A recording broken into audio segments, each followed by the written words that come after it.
Welcome back to the ValsPOD, where we're covering the Valspar Championship like a fresh coat of paint. So the last four competitors have rounded out the Valspar Championship field on Monday at the Monday Qualifier.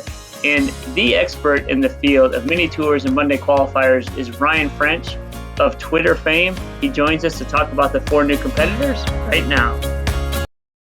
And our final guest before we tee the balls up here at Innisbrook at the Copperhead course, we have Ryan French, Monday Q Info. Hey, Ryan, what's going on? Thanks for joining us.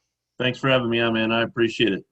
Oh, the pleasure's ours. So the last time we spoke, you were at half the number of followers you are now. So I was telling you before we started pushing record here, this is like I'm trying to catch up to this rocket ship you're on. I mean, it's been a crazy ride, Tobin. I'm so appreciative of the support, and I say it every time I'm on a podcast. Like when I started this account, I never thought I'd be on one, let alone like 5 or 6 in a week. And it's I don't know how to say I appreciate it in different ways, but I appreciate it. It's been a wild, crazy ride. Yeah, I bet. And so for those like me about a year ago who are unfamiliar with Ryan, so what Ryan does, so we spent a lot of time on the ValsPOD talking about the A-list guys on the PGA Tour that everybody, the big galleries come to see. DJ, Justin Thomas is in our field. We have 18 of the top 50. Paul Casey, 2-time defending champion at the Valspar. So everybody's going to be following those guys. What Ryan does is follows sort of the guys who are grinding daily on courses maybe you never heard of, in front of no one in particular, carrying their own bags, just trying to play with those guys in these big tournaments and earn dollars enough to live. Sometimes sleeping in their cars, definitely sleeping in motels, grinding out throughout the country, right, Ryan? You're following all sorts of different tours. Yeah, mini tours is very sectional and very, guys don't want to travel very far. And so, I made a list one time. I think there's like 25 that I would call, reputable mini tours across the country. So there's probably one in your area that you've, never heard of wherever you're listening to this. Yeah, no kidding. Well, and if you don't follow him yet, you have to follow him. He's up to like 50,000 followers. So if you're one of the few holdouts, it's at A Case of the Golf One. Now, let me tell you, the Twitter handle sounds funky and pretty ratchet, but it's probably has the best, handle to content percentage I've ever seen, because the content's so good. And it's just constant. It's not like it's just Mondays. I mean, it's all the time. Yeah, I mean, I always say it all the time is if I thought that this would ever be a thing, I thought about my Twitter handle for about 20 seconds.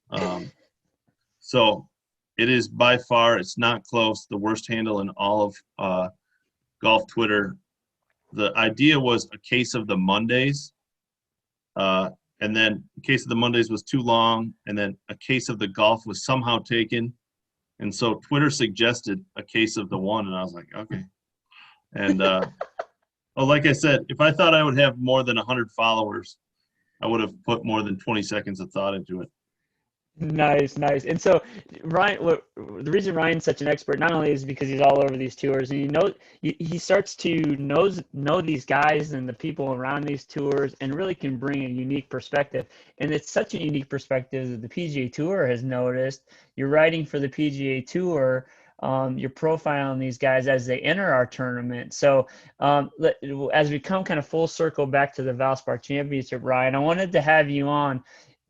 People may not understand that on Monday down here at Southern Hills, another beautiful golf course in the Tampa area, there was another tournament that went on where guys were going low, man, and I'm talking about mid-60s low, in order to win a spot to have the worst tee time at the Valspar Championship. Sure. So let's go through. There was 4 qualifiers, right? Yep. Let's start. I'll name them, and then I'll just turn the mic over to you, and you tell me what you know about these guys and what we should root for. The people here watching or on TV.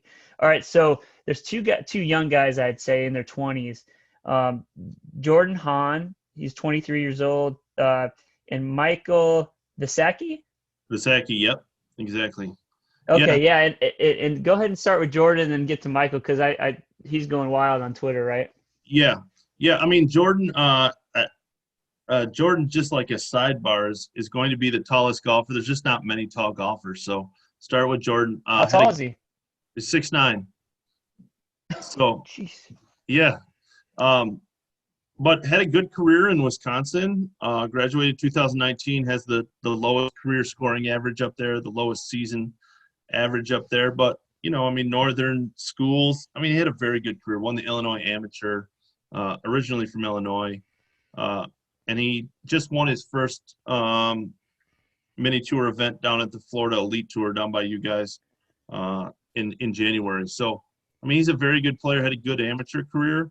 But, it's kind of a good insight, and we'll talk about Michael too. But what I love about Mondays is, Jordan has never cheated up in any PGA Tour event, anything under the umbrella, not a Latin American event, not a Canadian event, not a Korn Ferry event, and now he's going to go play for $1.5 million. So kind of what I love. And it's a great insight into Mondays. So yeah, I'm super talented. I love it.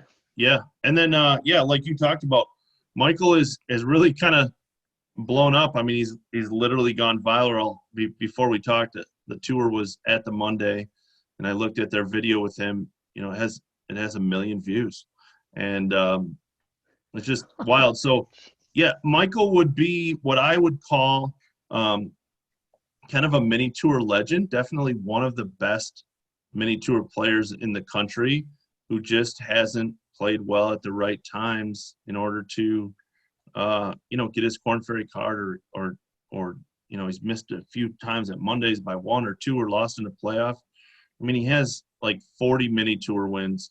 The guy is really kind of a legend.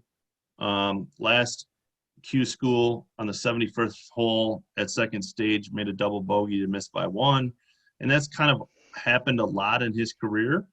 But there's no argument from the people that play with him that he belongs out there, or at least has the talent to be out there. This isn't a guy who's just playing mini tour events to take up space. He's super talented. And this is his first PGA Tour event? Yeah, he's played in 1 Korn Ferry event, and last year or 2019, I can't remember, and made the cut after Monday qualifying.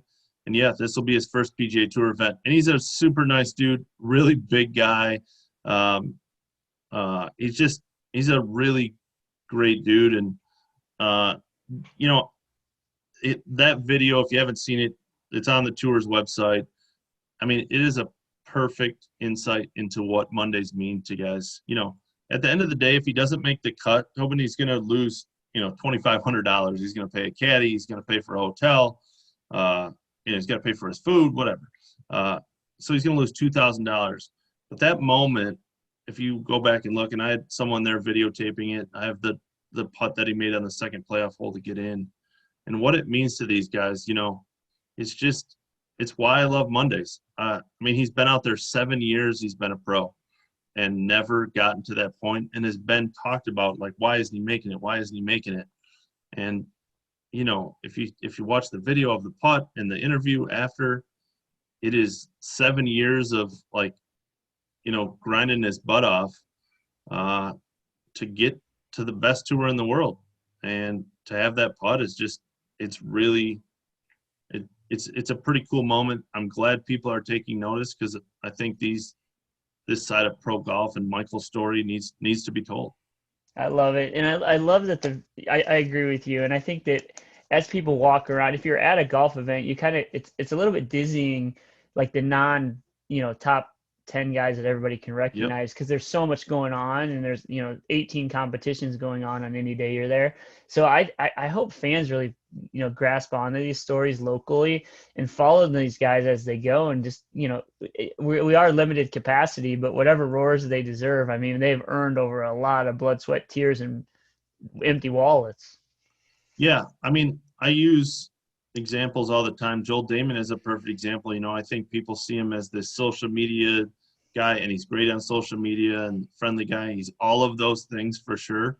And now he's a PGA Tour winner, and they see, he made $700,000-$800,000 for his win down in Puerto Rico or whatever, and they just don't see the journey that he's been there. He was in Canada for 3 years, didn't play well on the Korn Ferry his first year, and kind of just did that process that a lot of pro golfers go through. And, I do a tweet a lot that's like, don't forget the journey. And yes, he's a millionaire now. Yes, he has a PGA Tour exemptions and all that. But, for 7 years, he lived paycheck to paycheck or didn't have any money at all, had to go borrow money from people. So Michael is at the beginning of that journey now. He's been a pro for 7 years, and now he's kind of like, he has an opportunity. Obviously, the odds are like, is he going to win? No. Hopefully he makes the cut and goes from there, but it's just another step that just reiterates that he should be out there, chasing this. Oh, I agree with you. Yeah, and I mean it's a stamp of approval, right? So you need a little success, and success breeds success. And you hear these guys. I mean, even the last guy that won a qualifying event and won is Corey Connors, and Yep. he's been a tour staple ever since, right? Yep. So okay, the next two guys. So we talked about Visacki, Hahn. Those are the young guys. Let's talk about the older guys. The guys more like me and you. Sure. Yeah. Okay, I'm going to destroy this name. Brad Edemonis. Edemonis. Is he Greek? Because we have a huge Greek contingent down here. Because this could get yeah, he must gnarly. be. Yeah, he probably is. All right, is. Here we go. Yeah. Now he's going to be all right. He'll be all right. So tell me about. So we got Brad Edemonis, and I know the other guy's name because of you, because you call this guy like he's. I think you told me before when we spoken that if you're at a Florida mini tour event, you're going to see this guy Daniel Chopra. Yeah, Daniel Chopra is. Chopra. Yeah. Okay. I mean, Daniel was probably. I'll have to look back and see exactly what he was in the world, but he was top 50 for sure at one point. And yeah, both of those guys fall into the category. Brad, and people always ask me like, who plays the most Mondays? And Brad is probably that person. I mean, he's 48 years old. He last had status on the PGA Tour 13 years ago, and I mean there has to be people in his life who are like, why haven't you given up? And he's just a lifer. I mean, Brad will play in events. Brad probably plays 125 events a year, mini tours anywhere, Florida, Mondays, New England, anywhere. He just is the ultimate grinder. And, again, those four, and Daniel Chopra, I mean, Daniel Chopra has 2 PGA Tour wins, and I tweeted about it. I mean, he's wealthy. I mean, he drives a Lamborghini, has a couple of Lamborghinis, and really? always drives them. I thought that was a joke. No, that was not a joke. He legitimately has Lamborghinis.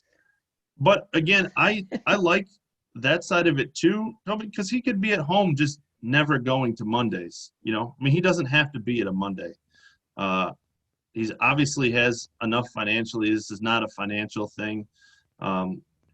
He just wants to compete, and I give him a lot of credit because I'm not sure if I had, his career earnings are like 20 million across all of his tours that he's played. It's like, would I go to a Monday qualifier and push my own cart and grind? I'd like to say yes, but I'm not sure that would happen. So just those four are a perfect example of what is Mondays to me. 2 guys who have never played a PGA Tour event and 2 guys who have played, 600 or 700 starts on major tours across the world. And they're both, when they tee it up, they're equal on Mondays. And I just love it. I really do. I mean, I just can't talk That's about amazing. it enough. It's like, it's just awesome. Yeah, nice. So again, this is Ryan French. He's Monday Q Info. You got it. He's a must Twitter follow. Hey Ryan. So the scouting report of the Copperhead course is ball striking.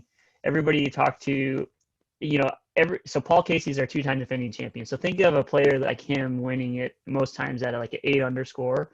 So it's not a big boppers course. It's not a track that you're going to see 25 under. These 4 guys, Hahn, Edemonis, Chopra, Visacki, whose game suits that style best in your opinion, at least from a making the cut type of perspective? Yeah, I mean, Chopra and Visacki for sure. Michael is like pretty well known as an amazing ball striker. I talked to him yesterday after his round. He's played Copperhead like 15 to 20 times. He hasn't played it in a couple of years, but I mean, he lives 90 minutes from there. He's a Florida golfer. All of his success has come in Florida.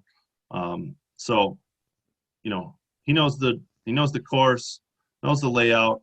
Yeah, I mean, I was talking with some guys today. I hope that all this craziness from Twitter kind of calms down maybe tomorrow, and he can just kind of settle in. And it's his first PGA Tour event, so there's plenty of guys who are multiple major champions who played terrible on their first PGA Tour event. So I hope things can settle down because he's talented enough to be out there. He knows the course and knows the area enough. He should. Okay. On a normal day, I would give him a lot. I would definitely think he could make the cut. There's a lot going on right now, and his first PGA Tour event. So, I was thinking to myself, I'm not sure I'd want to go viral 2 days before I was going to tee up. I mean, I would have no business out there anyways, and if 20 people were watching me, it'd be horrible. Yeah. And the fact that many people are going to latch onto the story, and I'm glad he's going to get the cheers, but I kind of feel bad for him because I wonder if part of him is like, I'm going to tee off at 7 a.m. and it's going to be pretty quiet. And I'll be all right, Yeah, I mean, there's definitely a side of that. He gets the nerves out. I was gonna say, hopefully he gets the nerves out quick. If he tees off on one, he's got a birdie. The first one's a par 5, and it's pretty straight. He's got to get a birdie there. Yeah. I mean, I thought the same thing because, I mean, obviously it's great exposure for him, and hopefully, good things come of that. I was talking to the guys today, and I was like, he plays halfway decently. You would think, another Florida event would consider giving him a sponsor's exemption or whatever. So there'll be good things that come of it. But I agree with you. It's probably not the easiest way to go into your first PGA Tour event. Like you play on the West Florida Tour, kidding. Outside of like a girlfriend and mom, there's never a gallery, and now you're going to have at least some people.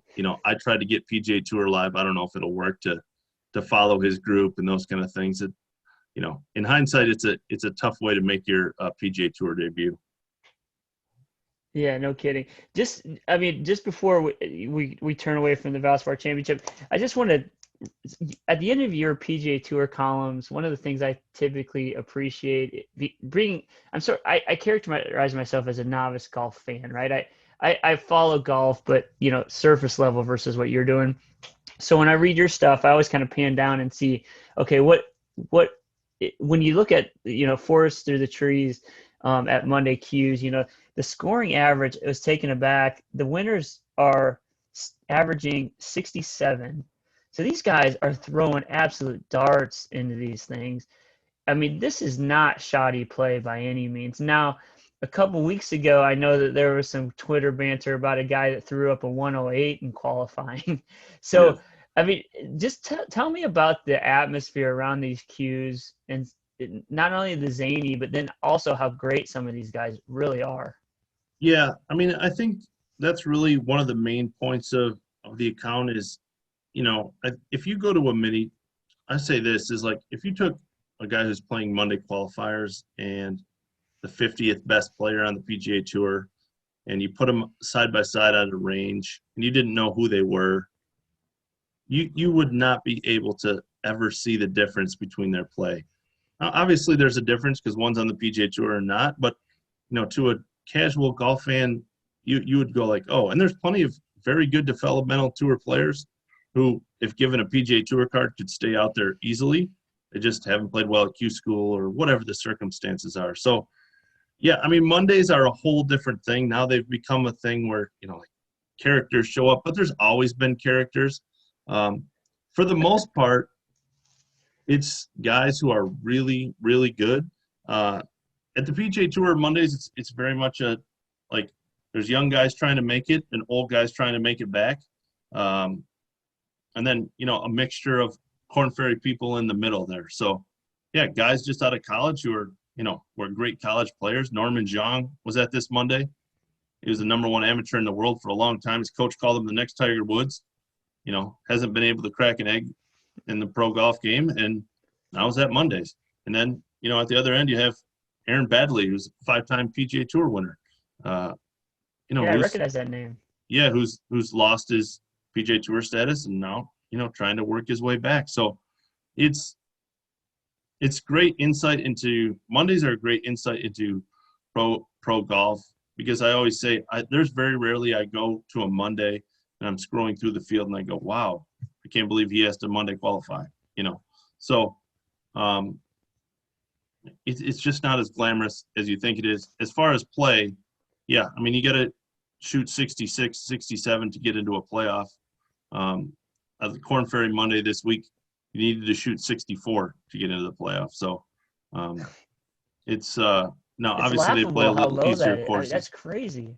Yeah, it's crazy nuts. Yeah, I tweeted about a guy, Jamie Riverola, who played the par threes and under par, played the par fours and under par, played the par fives and under par, shot 64, went to a playoff, was 1 under in the 2 playoff holes that he played and lost. So That's just crazy. If you want to turn pro, then I would consider that. Golly. All right, so let's do this. We're going to get away from, at least get away from the golf course and enter the world of your Twitter account. Sure. Because, that's my first access to you. And again, it's at A Case of the Golf 1. So trust me, it's great. And you'll quickly find out that it's super entertaining and you should have been here a long time ago. So Ryan, let's do this. I've devised some over-unders, and I assume you're familiar with over-unders. Yep. So I'm going to do some over-unders, and you give me over-under on these things, okay? Sure. So the first one is the number of tweets you send on Mondays. I have 30. Oh, way over that. Yeah. Really?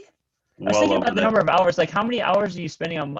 Are you up at 6 and last tweet at midnight? And it's okay. Go ahead. Yeah. So usually 5 a.m. my son is up, and I'm on till 11.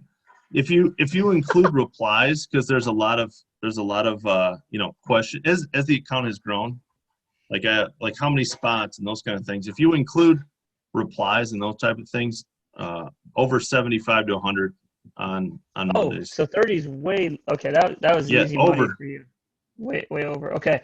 Number of tweets from the toilet. Per month. What's the number? What's the over? Oh shoot! I'm going 10. I mean, in a week, well over that. No, month. Oh, a month? Yeah, well over that. Yeah, for sure. All right, easy money again. These are layups, man. I need to go back to the drawing board. All right, this is a good one. Punctuation errors per day. Oh my God. What's the over-under? This one better be big. Well, I said 10, but let me revise since you're sending 100 tweets. I'm gonna go 1 per tweet. No, I'm gonna go 50. Yeah, I mean, if you really broke it down, I think that's probably on a typical Monday, especially Monday. I mean, listen, I'm terrible at grammar and spelling and punctuation, 100%. But on Monday, a lot of it is so fast moving, and especially if I'm not on site, people are sending me information. And so I got to get that out. Boom, boom, boom. Yeah, it's definitely over 50 if you really broke it down. So there's a quick Twitter controversy about the use of apostrophes in Mondays. Yeah. Oh my God, I was locked into that one. I got no time in my life to worry about it. I mean, really, it's just that it's too late. I'm just never going to be good on it. So it's I don't even know. I throw apostrophes in and letters and. I either over comma or don't comma at all or whatever. It's whatever. I hear you. That's what pretty soon in another year writing for the PGA Tour, you'll be the best writer you ever, because everything you get back is so ink marked that you'll turn yourself into an actual writer. It's gonna be amazing. Every time this is brought up, I shout out my now editor who got me the job, Sean Martin, and I really try my best, but I write my PGA Tour article like last night at 9-10 o'clock and send it to him by like midnight, and they post it Tuesday morning. And so I'm not good with grammar on a perfect day. The fact that I've been at my computer from 5 a.m. till midnight, I mean, thank God for Sean Martin. He's whatever he gets paid, it should be double. Nice. To deal with you, right? To deal with my mistakes, yeah, for sure. Seemed like a pretty nice guy to me. All right, last one. Number of followers by Christmas that you'll have. I'm going 100K. Oh my God. I I would Come say on, beat under. your chest to do over. Take over. You're so modest. I would say under is just I can't believe 50. I'm writing an article for an announcement that's coming out, and I wrote I remember calling my wife at work, and my wife is a nurse. I never call my wife at work, literally, like, unless the kids have been injured in some sort of way, I never call. I remember calling at work and telling her I have 1,000 followers, and I was like so blown away. It could have been a million. It might as well have been a million. I was like, 1,000? That is crazy. And so I'll say under, because I have no idea. Well, if there was ever an answer, so we've talked now for probably 2 hours in our lives, and if there's ever an answer I could have predicted, it was that one, because you're so damn modest about the success. But I tell you what, Ryan, I appreciate the time you've given the ValsPOD and the attention to these 4 guys that'll play in our tournament this week. Again, Jordan Hahn, Brad Edamamis, Daniel Chopra, Michael Vasecki of fame around the internet now. You have to see this video where he's calling his father. It's amazing. And I think that a lot of that coverage is due to the work you're doing, Ryan. And I appreciate it as a casual golf fan, and certainly know that the hardcore golf fans around our course this weekend will appreciate it, bud. Yeah. Thanks so much. Yeah. People say I'm too modest. So yeah, I mean, I think as the account has grown, people have taken notice of it, and really I'm very appreciative of it, because I think these stories need to be told. I think it's an important side of pro golf on a much bigger scale. I think it's important for the game, because I think it's thought up as this elitist game where everybody's millionaires and those kind of things. And I think if you look at this side of pro golf, you'll see anything but. Of course, there's a mixture of people who are well off and play many tours and don't worry about money, but there's a large portion of these guys who are grinding their butt off to get to the PGA Tour and realize their dream. Awesome. Well, thanks for sharing their stories, bud, and thanks for sharing it with the ValsPOD today. Now, if one of these 4 wins it, I want you on record to say you'll talk to me on Monday. Yeah, if one of them wins it, it'll be from Kiawah Island, because I placed a bet on Michael Vasecki, and he's 2,000 to 1, and so we have put in $20 combined between the 3 guys. So yes, I will talk to you Monday. It'll probably be with a drink in my hand, and it'll probably be from Kiawah Island when we're playing golf. But yes, I will talk to you. Oh man, it'll be my pleasure. I'll buy the second round if you do. Okay. Sounds now, good. Don't big time me up. Jim Nance calls you or something, or No. These big network jobs you got. No chance. All right. Hey, well, thanks, Ryan. I see an intruder in your house creeping into the picture, so I'll let you get back to that dad work. Thanks, man. I appreciate it. All right, bud. Talk to you soon, bud. See ya. See ya. So that's a wrap for the 2021 edition of the ValsPOD, where we're covering the Valspar Championship like a fresh coat of paint. This is your host, Tobin Walsh, saying enjoy the golf.